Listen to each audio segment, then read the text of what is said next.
팔복의 진리와 교훈이라는 주제를 가지고 오늘 8번째 시간을 갖도록 하겠습니다.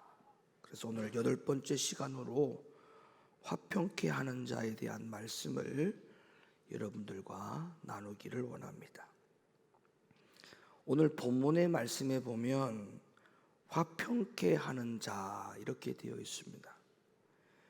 화평케 하는 자라고 하는 이 단어를 우리가 묵상해 보면 화평하게 해야 될 의무가 하나님에게 있는 게 아니고 바로 우리에게 있음을 말씀해 주고 있습니다. 이 본문을 가지고 여러분들에게 화평케 하는 의무가 우리에게 있다고 할 때, 그러면 우리가 그 의무를, 화평케 하는 이 의무를 어떻게 다해야 될까라고 하는 의문점이 생기게 되겠죠.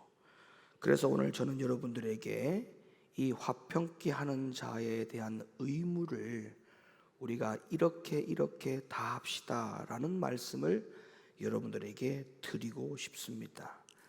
그러면 화평케 하는 이 의무를 우리가 다하기 위해서는 어떻게 해야 되는지를 3가지를 줄여서 말씀을 드릴 테니까 잘 듣고 말씀에 적용하시는 저와 여러분들 되기를 예수님의 이름으로 간절히 부탁을 드립니다.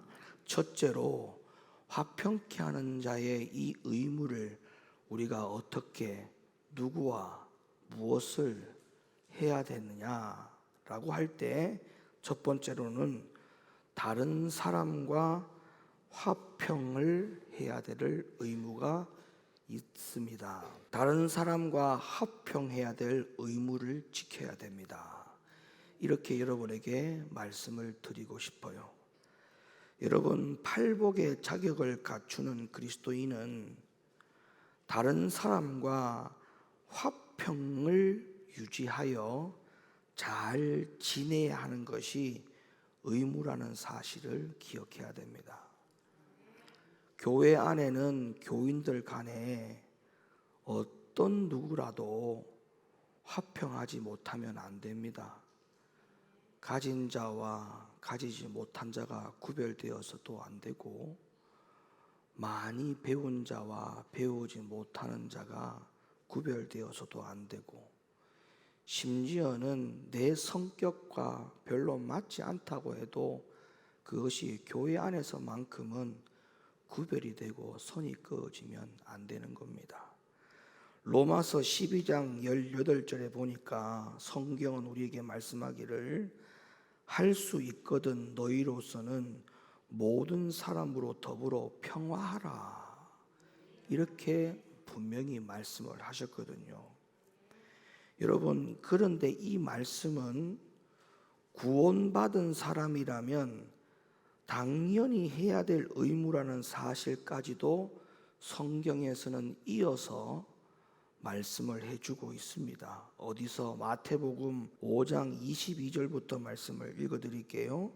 나는 너희에게 이르노니 형제에게 노하는 자마다 심판을 받게 되고 형제를 대하여 라가라 하는 자는 공회에 잡히게 되고 미련한 놈이라고 하는 자는 지옥불에 들어가게 되리라. 그러므로 예물을 제단에 드리다가 거기서 네 형제에게 원망 들을 만한 일이 있는 줄 생각나거든 예물을 제단 앞에 두고 먼저 가서 형제와 화목하고 그 후에 와서 예물을 드리라. 너를 송사하는 자와 함께 길에 있을 때에 급히 사화하라. 다시 말하면 하나님 앞에 예배 드리는 것도 중요하지만 예배 드리기 전에 형제들과 함께 화평을 유지하고 살아가는 것이 더 중요하고, 그 화평을 유지하고 와서 하나님 앞에 예배 드리라고 하는 것을 말씀해 주고 있는 것으로 볼 때, 이 화평은 하나님 앞에 제사 드리고 예배 드리는 것보다도 더 중요하다라고 언급하고 있는 것에 대해서는 분명한 사실이다. 믿으시면 아멘 하시기 바랍니다. 그러니까 제사와 예배는 하나님 앞에 구원과 연결이 되었어요? 예배 연결이 안 되어 있어요? 연결이 되어 있죠. 예배와 제사가 구원과 연결되어 있잖아요. 그런데 그 구원과 연결되어 있는 제사보다 화평을 강조한 것은 화평 역시도 구원과 연결이 되어 있다라고 보는 것이 합당한 것입니다. 히브리서 12장 14절 말씀, 모든 사람으로 더불어 화평함과 거룩함을 쫓으라. 이것이 없이는 아무도 주를 보지 못한다. 아무도 주를 못 본다고 했으니까 이것도 역시나 구원과 연관이 있는 말씀이라는 것을 분명히 우리는 이 성경을 통해서 확인할 수가 있지 않습니까? 그래서 사람과 사람과의 관계 속에, 특히 교회 안에서 누구와 누구와의 관계 속에서 화평을 관계를 갖지 못하는 사람은 여기에서 하나님 앞에서 주를 보지 못한다라고 하는 이 말씀을 절대 가볍게 여기면 안 됩니다. 그러니까 아이고 내가 저 사람 싫어, 그냥 싫다고 해서 끝낼 일이 아니고, 그것이 계속적으로 유지가 되면 결국에는 이 모든 말씀이 나는 절대 이 말씀을 인정하지 않고 살겠다는 것과 같은 것이기 때문에 한 교회 안에서 내가 아무리 그 사람과 맞지 않다더라도 화평하지 않으면 구원이 이루어지지 않음에 대하여 하나님의 말씀을 무겁게 여기기를 예수님의 이름으로 간절히 부탁을 드립니다. 그래서 우리는 다른 사람과 함께 반드시 평화롭게 지내야 된다고 하는 이것이 하나님의 말씀이고 진리고 계명이라는 사실을 여러분들이 명심해 주셨으면 좋겠어요. 그런데 사실 그렇습니다. 다른 사람과 화평을 누리고 살아야 함을 잘 압니다. 말씀 역시 알고 있습니다. 그리고 믿어지죠. 그런데 현실이 문제입니다. 현실이. 다른 사람과 화평을 누려야 되는 것도 알고 있고, 그렇게 살아야 된다는 것도 잘 알고 있고, 또 이런 말씀도 알고 있습니다. 그런데 현실은 그렇지 못하죠. 왜 그럴까요? 이유는 이렇게 이야기합니다. 내가 먼저 마음이 평화로워야 목사님 다른 사람하고도 평화롭지요. 내 마음이 불편한데 어떻게 내가 그 사람과 평화를 유지할 수 있겠습니까? 이런 이야기들을 하지요. 그러나 진짜 그럴까요? 진짜 내 마음이 안 편해서 다른 사람과 평화와 화평을 누리지 못하는 것일까요? 아니에요. 성경에는 그런 부분들까지도 우리에게 이유를 대지 말고 핑계를 대지 말라고까지 이야기를 하면서 그 이유에 대해서 본질적으로 성경은 이렇게 말합니다. 로마서 12장 18절 말씀, 마지막으로 말하노니 형제들아 기뻐하라. 온전케 되며 위로를 받으며 마음을 같이하며 평안할지어다. 또 사랑과 평강의 하나님이 너희와 함께 계시리라. 거룩하게 입맞춤으로 서로 무난하라. 자, 하나님은 우리에게 1차적으로 무엇을 명령했냐면, 내 마음이 평화롭지 못하던, 내 마음이 괴롭던, 아니면 내가 저 사람을 내가 성격이 안 맞아서 어떠한 이유 때문에 관계를 평화롭게 유지를 못하는 것에 대해서 어떤 말을 하든 간에 다 뒤로 하고, 성경은 우리에게 1차적으로 뭘 얘기하느냐 하면 기뻐하라, 이렇게 명령하고 있다는 거예요.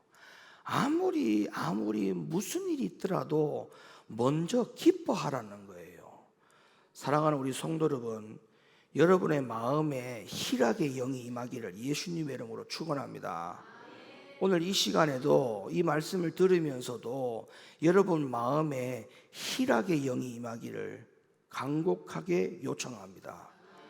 여러분, 기뻐해야 되는 거예요.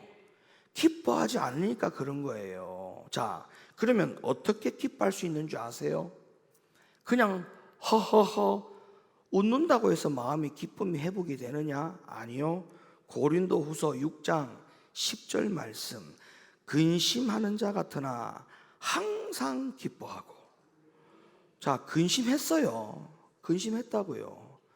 근심을 했는데 근심이 어떻게 떠나갔을까요? 근심이 자동적으로 떠나가고 나서 기쁨이 왔느냐? 아니요. 근심이 있었으나 뭐 때문에 근심이 물러갈 수 있었느냐 하면 기뻐해서 근심이 물러간 거예요. 왜 이 성경의 원리를 우리가 적용하지 못하는 겁니까?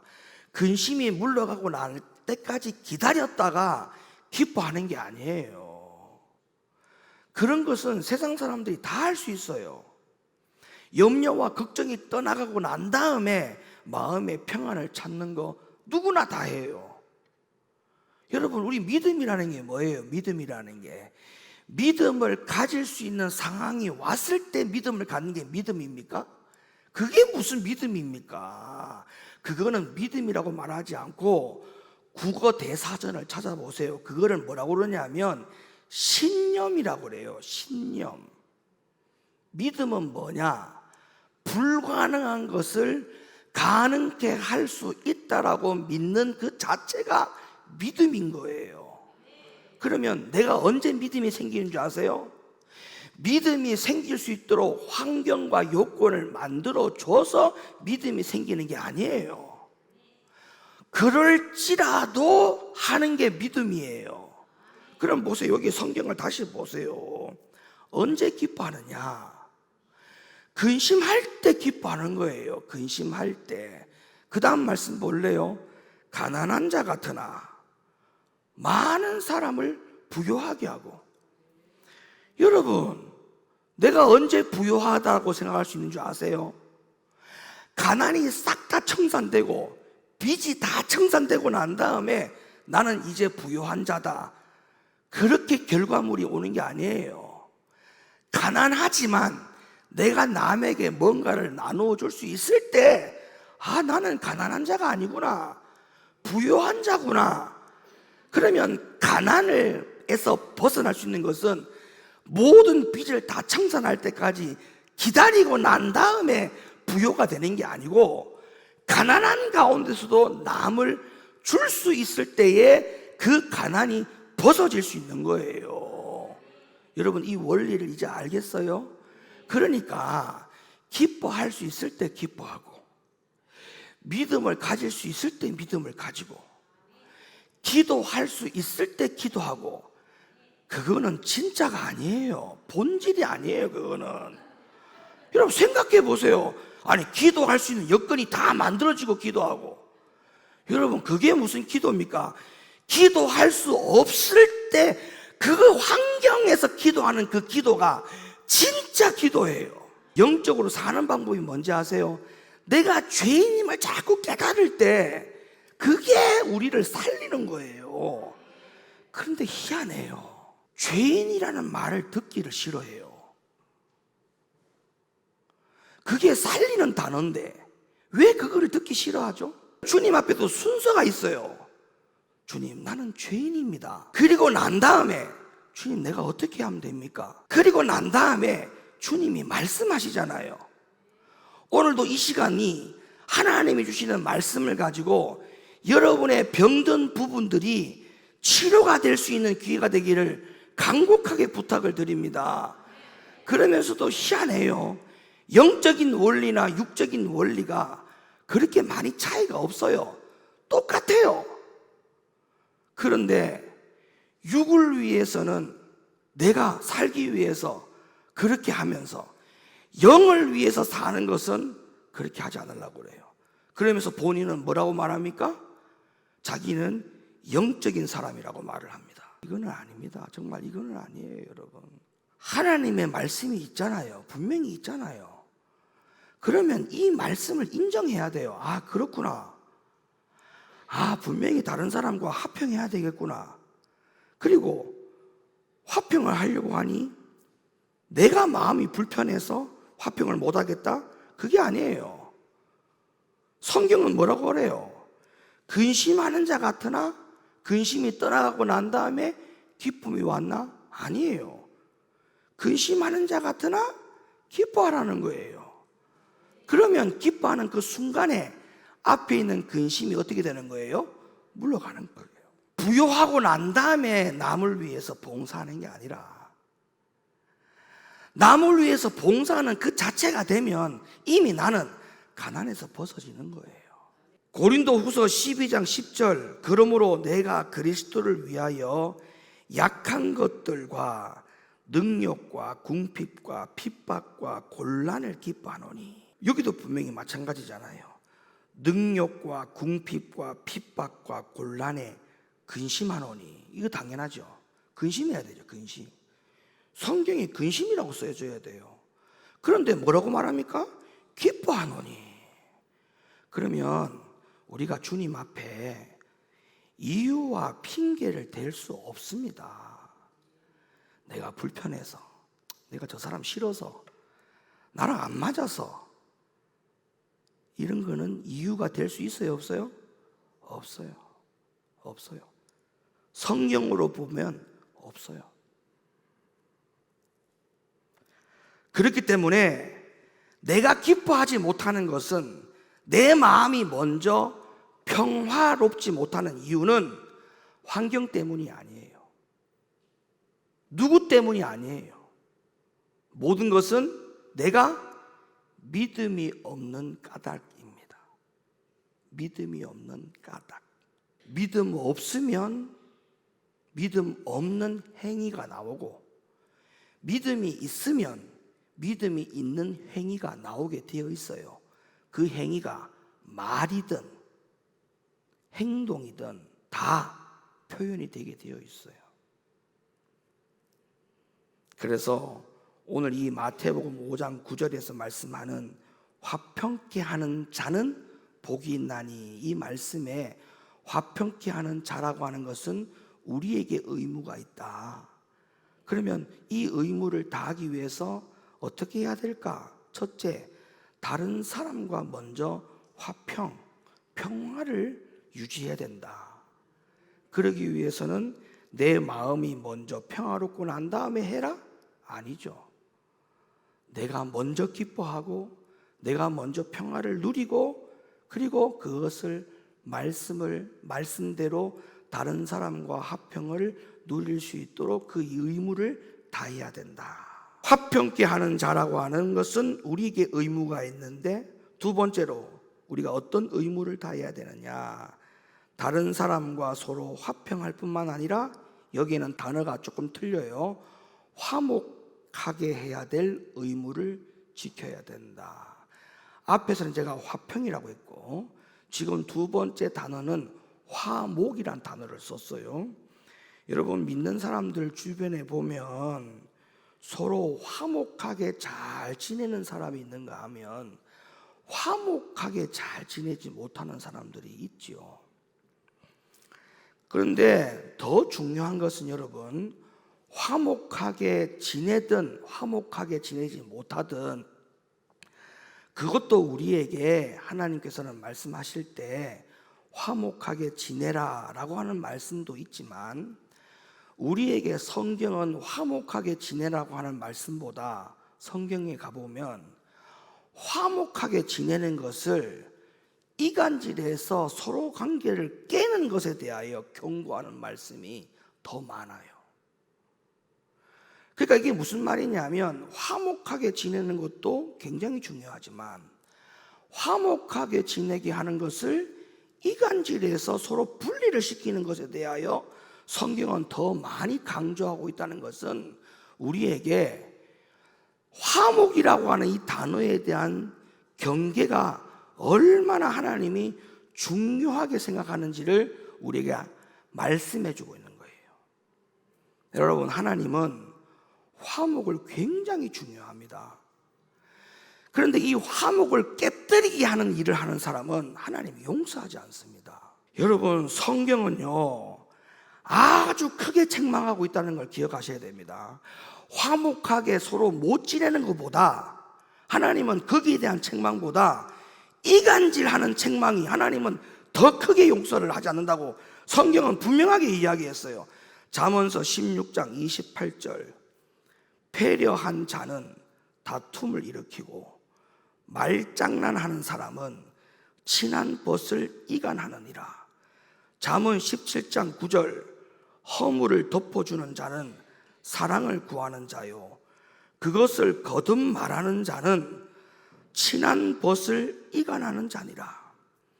여러분, 절대 그리스도인은 사람과 사람 사이를 말로 이간질시키는 이 사람이 되어서는 절대 안 됩니다. 그런 사람은 절대 팔복의 자격을 갖추지도 못할지언정 하나님 나라에 못 들어가요.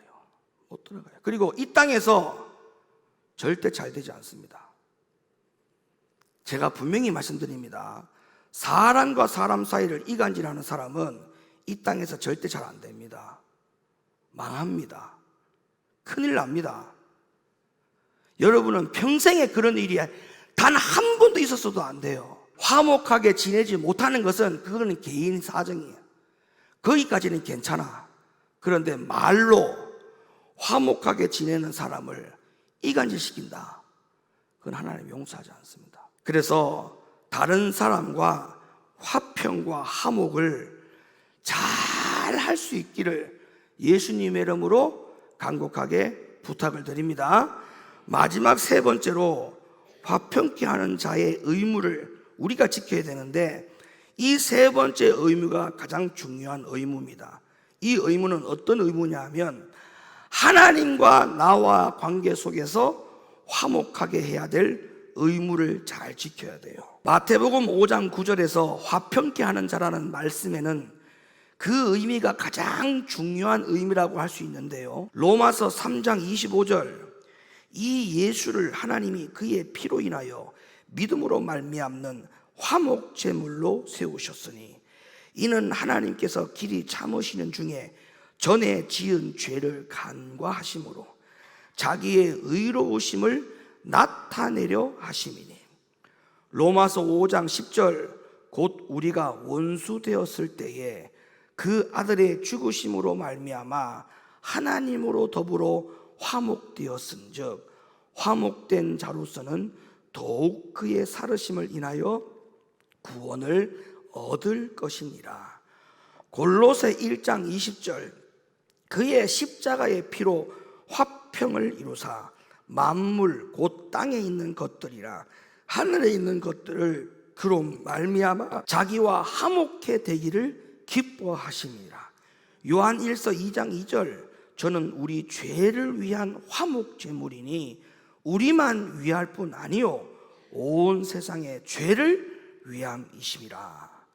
그러니까 오늘 이 금방 읽었던 이 말씀, 로마서 3장 25절, 로마서 5장 10절, 골로새 1장 20절, 요한 1서 2장 2절의 말씀을 보면 하나님이 예수를 통해서 사람과 하나님의 관계를 얼마나 화목하게 유지시키려고 했던 그 의지가 있는지를 아시겠죠. 그래서 예수를 희생제물로 드렸단 말입니다. 그러니까 여러분, 나와 하나님의 관계가 깨지지 않도록 각별히 주의하시기를 바랍니다. 그리고 다음 구절을 보세요. 화평하게 하는 자가 어떤 사람을 의미하는지 우리에게 명시해 주고 있어요.